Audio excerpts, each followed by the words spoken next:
Om Swastiastu. Selamat pagi dan salam sejahtera. Perkenalkan, nama saya Cynthia Rufini Dewi. Kali ini saya akan memaparkan materi mata kuliah kimia dasar mengenai materi dan wujud zat kimia. Seperti yang kita ketahui, kimia merupakan ilmu yang mempelajari tentang materi, sifat, struktur, perubahan, serta energi pada perubahan tersebut. Di sini, materi apabila dibagi berdasarkan susunannya dapat dibagi menjadi dua, yaitu zat murni dan campuran. Zat murni dapat dibagi menjadi unsur dan senyawa, sedangkan campuran dapat dibagi menjadi homogen dan heterogen.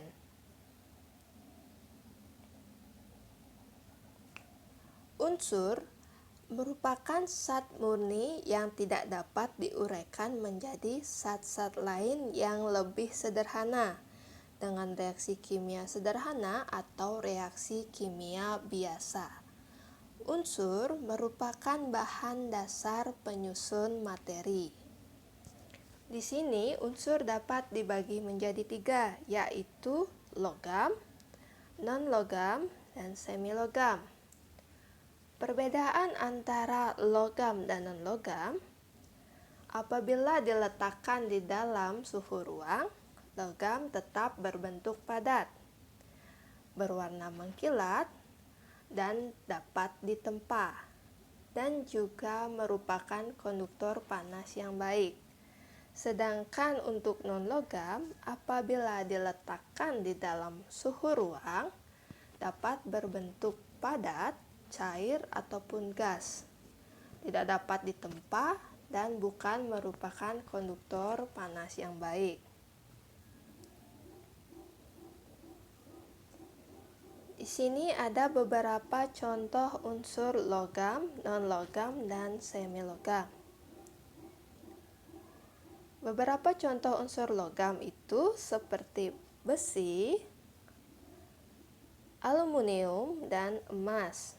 Sedangkan contoh untuk non-logam itu bisa seperti oksigen dan hidrogen. Contoh untuk semi-logam itu bisa seperti silikon dan arsen.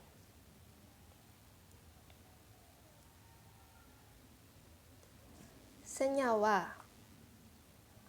Senyawa merupakan zat murni yang dapat terurai dengan reaksi kimia biasa membentuk zat-zat lain yang lebih sederhana. Senyawa merupakan gabungan dua unsur atau lebih yang terdapat dalam suatu materi yang dihasilkan melalui reaksi kimia. Di bawah ini ada beberapa contoh senyawa, yaitu karbohidrat, protein, dan lemak. Kita bisa ambil contoh sederhana seperti air. Air tergolong senyawa sebab dengan cara elektrolisis, air dapat terurai menjadi gas hidrogen dan gas oksigen. Komposisi keduanya lebih sederhana daripada air. Antara air, hidrogen, dan oksigen masing-masing memiliki sifat fisika dan sifat kimia yang berbeda.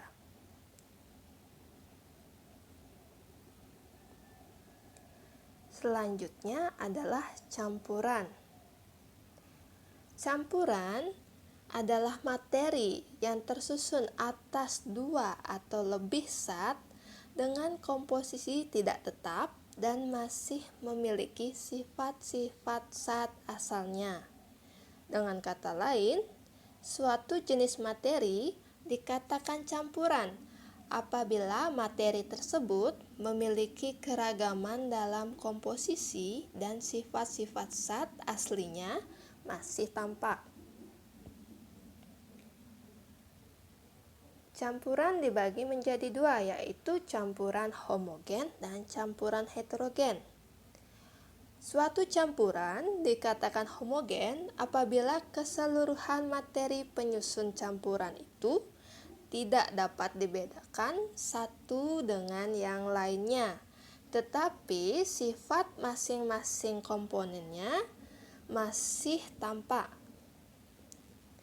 Sedangkan campuran heterogen memiliki komponen penyusun yang dapat dibedakan, sedangkan sifat masing-masing komponen penyusunnya masih tampak.